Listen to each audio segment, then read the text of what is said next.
এটা হয়তো গায়ে চিন্তা করে যে এটা দিতেছে কোন গাছের ফল, আর তো অবিশ্বাস যে এটা খালি কি বানাইব, এটাই আর কি হিসাব করে গরু।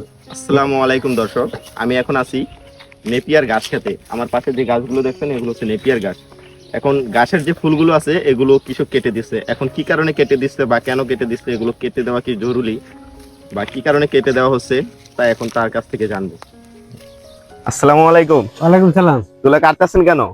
আসলে এই নতুন নতুন তো গাই খাইবার চায় না, মানে হঠাৎ করে খাইবার চায় না, এটা কাইটা ফালাই দিলে পরে আলাই যে নিচের গুলা তো পুরা করে করে খাওয়ার লাগে মেশিনের মাধ্যমে, খাওয়াইলে তুলে আবার খায়, আবার যখন এটা খাইবো তখন এবার দেওয়া লাগবে। গায়ের হিসাব তো মনে করেন যে এটা হঠাৎ করে যখন খাইবার চাইবো তখন আবার দেওয়া দেবে, আবার দেখা যাচ্ছে যখন এটা খাওয়াইতেছি এটা না খাইলে আবার সময় লাগে খাওয়াইতে, তাই জন্য কষ্ট হয়। ঠিক আছে, বুঝা জিনিস না। মানে এটা কি গাছ বাতি হয়ে গেছে সেজন্য নাকি? না না, বাতিল না, এটা পরবর্তী আবার যখন কিনে গাছটা হইব তখন যদি গরু খায় বা গাই খায় তাহলে আবার দেওয়া দেবে। মানে এখন এটা খাওয়ানো যাবে না?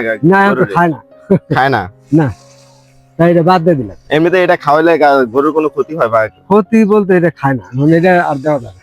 ও আচ্ছা, এই জন্য গাছ ওই যে হুঙ্গার, ওই যে মানে যত যত ফুল আছে এগুলো সব কাইটা ফেলাই দিতেছেন নাকি? হ্যাঁ, এই মুখের মধ্যে বাজে, হ্যাঁ, এলে খাওয়ার সময় মুখে বাজে। হ্যাঁ ফুসকে যে হ্যাঁ, নাকের ভিতর খারাপ লাগে হয়তো, নাকের ভিতর ঢুকে যায়। হ্যাঁ অবিশ্বাস যে এটা হয়তো খাইলে কিছু হইতে পারে। হ্যাঁ, এটা হয়তো গায়ে চিন্তা করে যে এটা দিতেছে কোন গাছের ফল, আর তো অবিশ্বাস যে এটা খাইলে কি বানাইব, এটাই আর কি হিসাব করে গরু। ও আচ্ছা, ঠিক যখন বুঝবো জিনিসটা খাইতেছে এটা তো আমার খাওয়ার জিনিসটাই।